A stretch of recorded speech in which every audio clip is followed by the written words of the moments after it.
ఆస్థాన పదవి, ధనము ఇవి ముఖ్యమా? లేక రాముని సన్నిధి ముఖ్యమా అంటే, కోరి వచ్చిన సంపదలను సైతం తృణప్రాయంగా తిరస్కరించి రాముని సన్నిధినే పెన్నిధిగా ఎన్నుకున్న ఆ మహానుభావుడే త్యాగరాజస్వామి వారు. Welcome to Anu family Telugu traveller. తమిళనాడులో తంజావూరుకి దగ్గరలో ఉన్న తిరువయ్యారులో కావేరీ నది ఒడ్డున త్యాగరాజస్వామి వారి సమాధి ఉంటుందండి. మరి ఈ వీడియో ద్వారా త్యాగరాజస్వామి వారి సమాధి గురించి చాలా విషయాలైతే తెలుసుకుందాం. ఇక్కడ మీకు వీడియోలో కనిపిస్తుంది కదండి, అదేనండి కావేరీ నది. ఈ కావేరీ నది ఒడ్డున ఉన్న త్యాగరాజస్వామి వారి సమాధి దగ్గర ప్రతి ఏటా ఆరాధనోత్సవాలు జరుగుతాయండి. చాలా కన్నుల పండుగగా జరుగుతాయంట.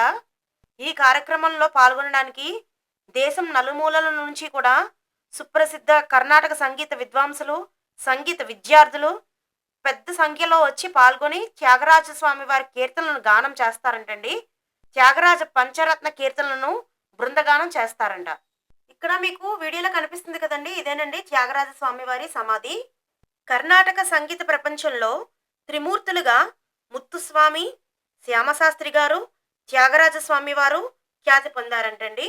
త్రిమూర్తులలో తెలుగువారైన త్యాగరాజస్వామి వారికి మాత్రమే ఇంతటి అరుదైన గౌరవం దక్కడం కూడా చాలా విశేషం. 1767వ సంవత్సరం మే 4వ తారీఖున తమిళనాడులోని తంజావూరు జిల్లా తిరువారూరులో జన్మించారండి. ఆయన అసలు పేరు కాకర్ల త్యాగబ్రహ్మం.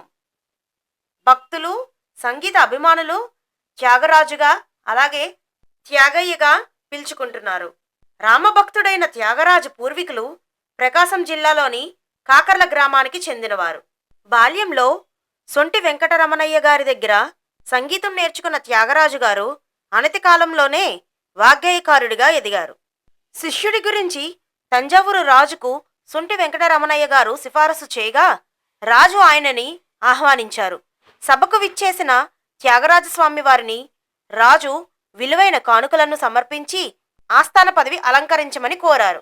ఆస్థాన పదవి, ధనము కంటే రాముని సన్నిధే పెన్నిధిగా ఎంచుకొని కోరి వచ్చిన సంపదలను సైతం తృణప్రాయంగా తిరస్కరించారు.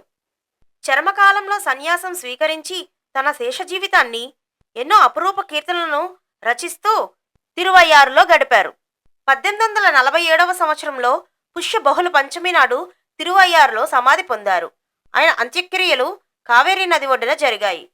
కొంతకాలం తరువాత ఆయన శిష్యులు వచ్చి ఆయనకు నివాళిగా ఆరాధనోత్సవాలు ప్రారంభించారు.